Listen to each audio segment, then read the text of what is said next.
Brought to you by V-Guard.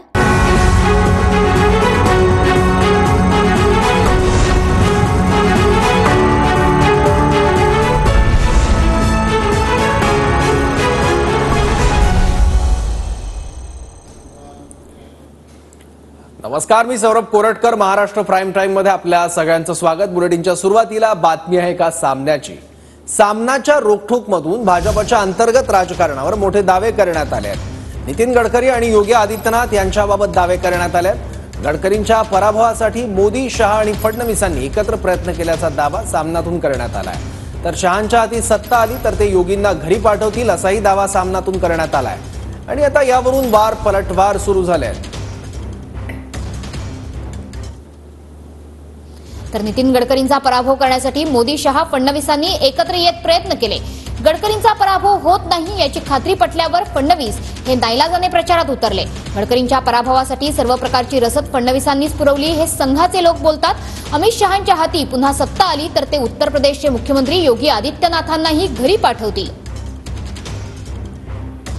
त्यामुळे योगी को बचाना है तो मोदी को जाना है हा संदेश योगी समर्थकांनीच फिरवलेला आहे. सामनातून भाजपच्या अंतर्गत राजकारणावर हे मोठे दावे संजय राऊतांनी केलेत. मागच्या वेळेस नितीन गडकरी साहेब असं म्हटले होते, तर मी 5 लाखांनी विजय प्राप्त केला तर तू खऱ्या अर्थानं विजय होईल. परंतु प्रत्यक्षात त्यांना 1.5-2 लाखांनी विजय प्राप्त झाला होता.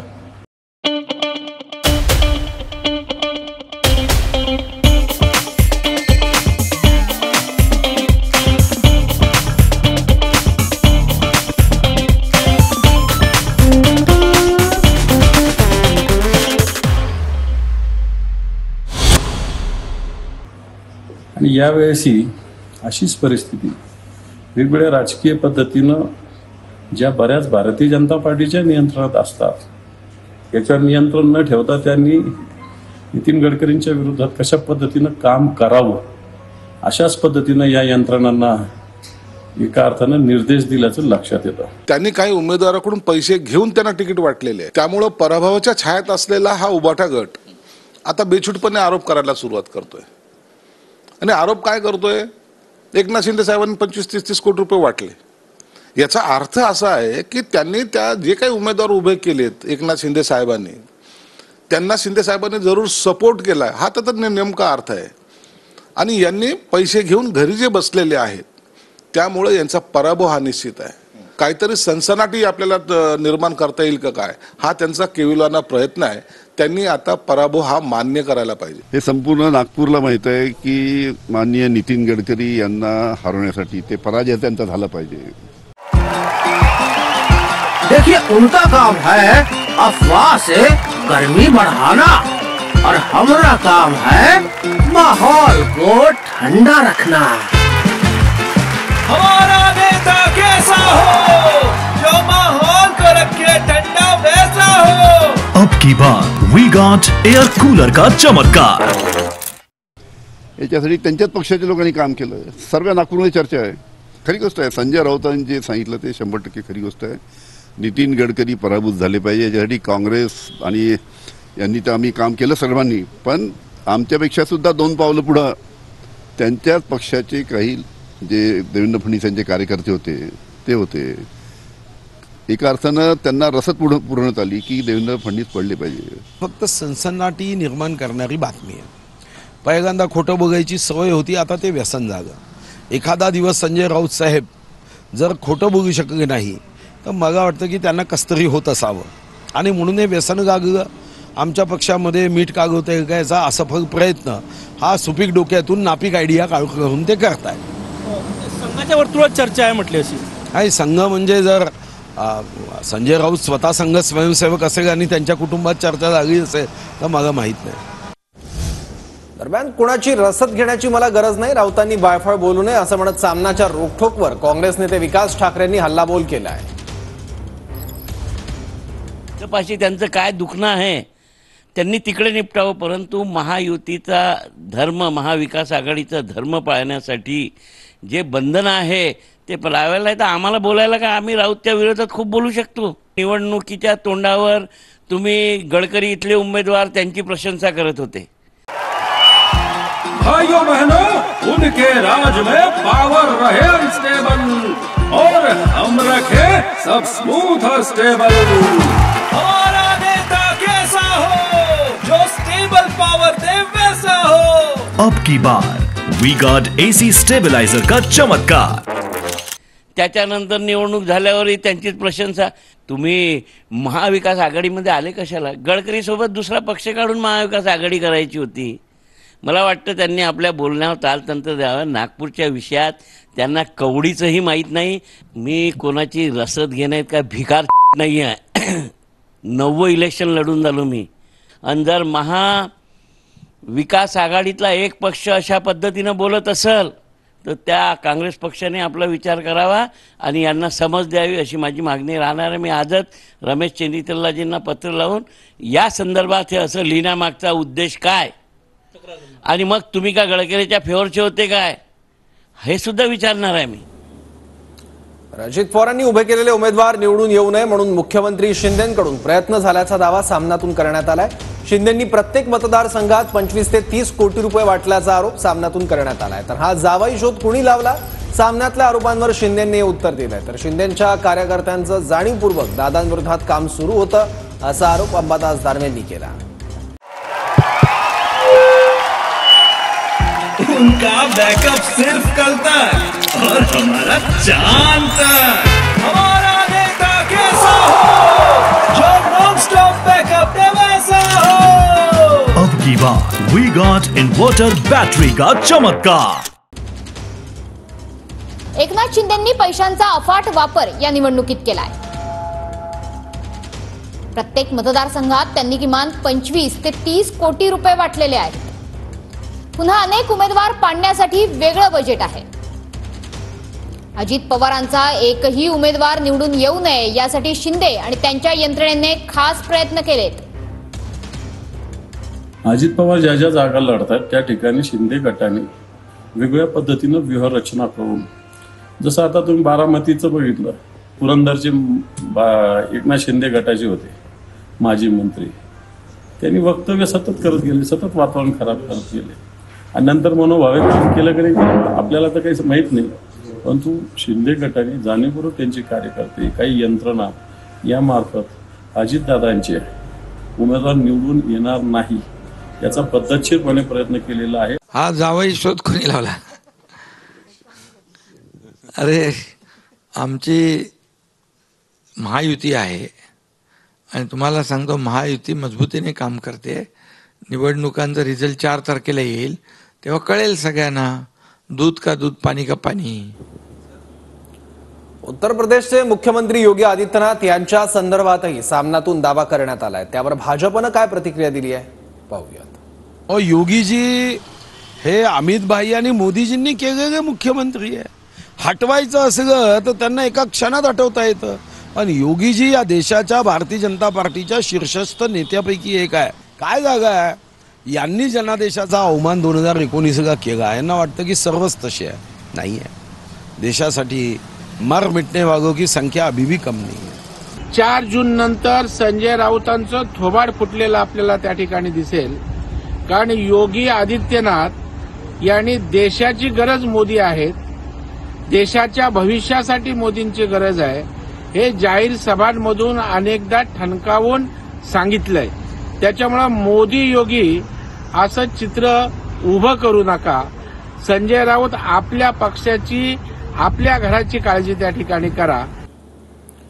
नागपुरात मॉक पोलची मतं क्लिअर न करता मतदान झाल्याचा आरोप विकास ठाकरेंनी केला। दादाजी धुनीवाले केंद्रावर फेरमतदान घ्या अशी मागणी विकास ठाकरेंनी केली। काँग्रेसचे विकास ठाकरे मवियाचे नागपुरातले उमेदवार आहेत, तर नागपूरमधील ही तक्रार तपासून पाहिली जाईल असं मुनगंटीवार म्हणाले। जी मतं क्लिअर करावी लागतात ती क्लिअर न करता तिथे मतदान झालं, ही जिथे जे अधिकारी असतील त्यांची चूक आहे। मतदान त्या बूथवर जास्ती नाही झालं आहे, 300च झालं आहे। परंतु आपण कार्याची पद्धती असं एका याच्यावर लक्षात आलं, जर इतर याच्यावर झालं असेल तर म्हणून यासाठी काहीतरी उपाययोजना निवडणूक आयोगाने आखाव्या। आम्ही तक्रार केली आहे आणि त्या बूथवर पुन्हा मतदान घेण्यात यावं अशी आमची मागणी आहे। काय आहे तक्रार ही तपासल्या जाते ना, शेवटी तुम्ही मागणी केली म्हणून नाही, तपासली जाईल आणि तपासून त्याच्यावर योग्य ते उपाययोजना होईल, निर्णय होईल. याचे नियम काय, निवडणूक आयोगाने काय सांगितलं आहे, सुप्रीम कोर्टाने या संदर्भात काही डायरेक्शन्स दिले आहे, हे डायरेक्शन्स वगैरे बघितल्यावरच निर्णय करेल. ही मशीनच ईव्हीएम मशीन डुप्लिकेट होती का, की साधारणतः यासाठी ती आणली होती का, किंवा जर ओरिजिनल यामध्ये अशा पद्धतीने काही करायचं असेल तर सर्व राजकीय पक्षाला विश्वासातच घेतल्या जातात. मतमोजणीच्या दिवशी जिल्हाधिकारी आणि तहसीलदार मतमोजणी केंद्रावर नकोत असं पत्र बजरंग सोनवणेंनी निवडणूक आयोगाला लिहिलंय. विरोधकांनी रडीचा डाव खेळण्याचा प्रकार सुरू केला असा आरोप प्रवीण दरेकरांनी केलाय. हे अधिकारी जर मतमोजणीच्या प्रक्रियेत जर मध्ये राहिले तर जाणीवपूर्वक काहीतरी घटना घडवतील. त्याच्यामुळे असं माझं स्वतःचं मत झालंय, यांचं प्रेशर कमी व्हायला पाहिजे आणि यांना या मतमोजणीच्या प्रक्रियेपासून दूर ठेवलं पाहिजे अशी निवडणूक आयोगाला आम्ही मागणी केली. त्याच्यासाठी निवडणूक आयोगाला मी आज पत्र लिहून कळवलेलं आहे की माझी विनंती केली की आपण या सर्वांना निवडणुकीच्या मतमोजणीच्या प्रक्रियेपासून दूर ठेवा आणि माझ्या पहिल्या मागणीची रिपोल करून घ्या. रडीचा डाव खेळण्याचे प्रकार विरोधी पक्षाकडून सुरू आहेत.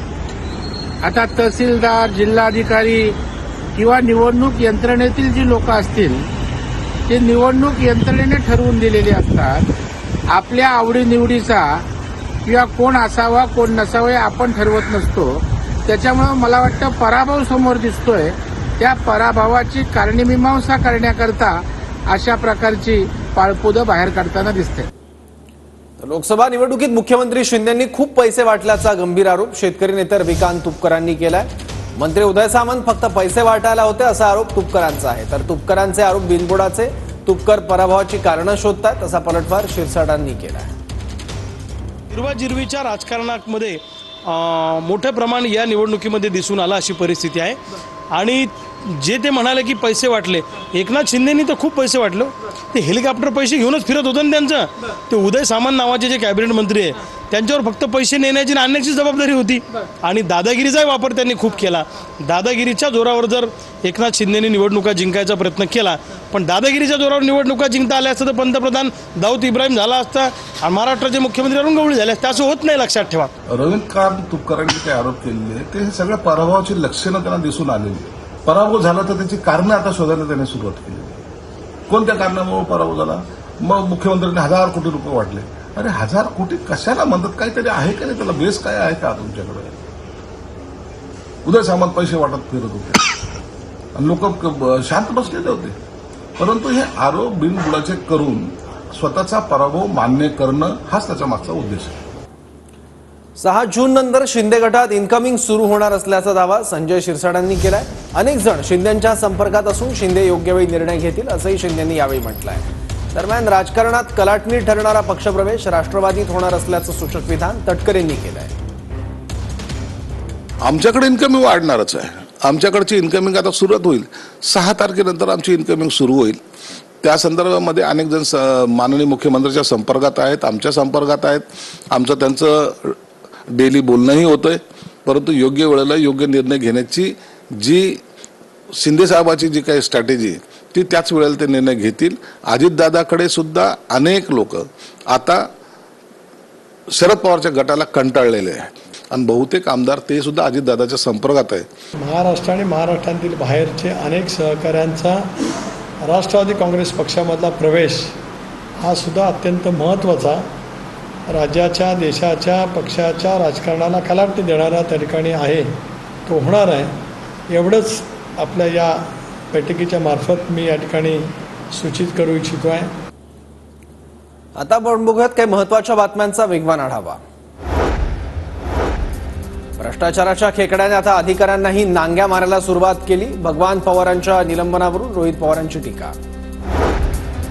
भ्रष्ट अधिकाऱ्यांचे लाड, प्रामाणिक अधिकाऱ्यांवर कारवाईचा बडगा. शिंदे सरकारच्या टेंडरबाज मंत्र्यांचा प्रताप. भगवान पवार यांच्या निलंबनावरून वरट्टीवारांचा सरकारवर हल्लाबोल. कोणालाही अपघात करण्याचा लायसन्स दिलं नाही, कायद्यासमोर सगळे समान, मुख्यमंत्र्यांचं वक्तव्य. पुण्यात कार अपघात प्रकरणानंतर युवक काँग्रेसकडून निबंध स्पर्धेचं आयोजन. माझी आवडती कार आणि माझा बाप बिल्डर असतात तर असे निबंध स्पर्धेचे विषय. प्रथम येणाऱ्या 11,111 रुपयांचं बक्षीसही दिलं जाणार. अजित पवारांच्या जनता दरबारला नागरिकांची मोठी गर्दी. सहयोगी निवासस्थानी नागरिक जमले. अजित पवारांकडून बारामतीमधील विकास कामांची पाहणी. शिक्षक पदवीधर निवडणुकीच्या पार्श्वभूमीवर नाशिकच्या मालेगावमधील शिक्षकांच्या बैठकीचं सत्र. मालेगावातून पदवीधर निवडणुकीसाठी आरडी निकमांच्या नावाची चर्चा. जुन्या पेन्शनसाठी निकम यांनी राज्यभर सायकल रॅली आंदोलन केलं होतं. नाशिकमध्ये बड्या सराफा व्यावसायिकावर आयकर विभागाची छापेमारी. आयकर विभागाच्या छापेमारीत 26 कोटींची रोकड जप्त. 90 कोटींच्या बेहिशोबी मालमत्तेचे दस्तावेजही आयकर विभागाकडून जप्त. जळगावमध्ये ईव्हीएम ठेवलेला स्ट्रॉंग रूमचा सीसीटीव्ही डिस्प्ले 4 मिनिटांसाठी बंद. मवियाचे उमेदवार करण पवार यांची माहिती. वीज पुरवठा खंडित झाल्यामुळे 4 मिनिटांसाठी सीसीटीव्ही डिस्प्ले बंद. जिल्हाधिकारी आयुष प्रसाद यांच्याकडून दुजोरा. राष्ट्रवादी काँग्रेस शरद पवार गटाला धक्का. धीरज शर्मा शरद पवार गटाची साथ सोडणार. धीरज शर्मांचा फेसबुक पोस्ट करत पक्षाच्या सर्व पदांचा राजीनामा. आरोपी भावेश भिंडेच्या पोलीस कोठडीत वाढ. भावेश भिंडेला 29 मे पर्यंत पोलीस कोठडी. घाटकोपर होर्डिंग दुर्घटना प्रकरणातला आरोपी. पुणे पालिकेच्या निलंबित आरोग्य अधिकारी भगवान पवारांचं पत्र व्हायरल. मंत्री महोदयांकडून नियमबाह्य काम करण्यासाठी माझ्यावर दबाव. पत्रात एका मंत्र्यांवर आरोप. मुख्यमंत्री एकनाथ शिंदेंकडून मुंबईतील गाळ काढण्याच्या कामांची पाहणी. पालिका आयुक्त तथा प्रशासक भूषण गगराणीही उपस्थित. निवडणुकीच्या निकालानंतर राऊतांचं डोकं तपासावं लागेल असं गिरीश महाजन यांनी म्हटलंय. निकालानंतर राऊतांना रुग्णालयात दाखल करावं लागेल असंही महाजनांनी म्हटलंय. डोकं तपासावं लागेल मला वाटतं राऊतांचं. आता तेवढंच बाकी राहिलेलं आहे. आता निकालानंतर त्यांना ऍडमिटच करावं लागेल. मला वाटतं आता घोडा मैदान समोर आहे. आता अनेक लोक अनेक सर्वे एजन्स्या इकडे असं होईल तिकडे तसं होईल. 400 पार होतील, 450 होतील, 350 होतील. मला वाटतं किती दिवस राहिले तर 4-5 दिवस राहिलेले आहेत. पण त्याची वाट बघावी आणि त्यावेळेला आपण बघू कोणाचं बाकीत खरं झालं कोणाचं खोटं झालं. या बातम्यांचा एक छोटासा ब्रेक घेऊयात. पाहत राहा TV9 मराठी.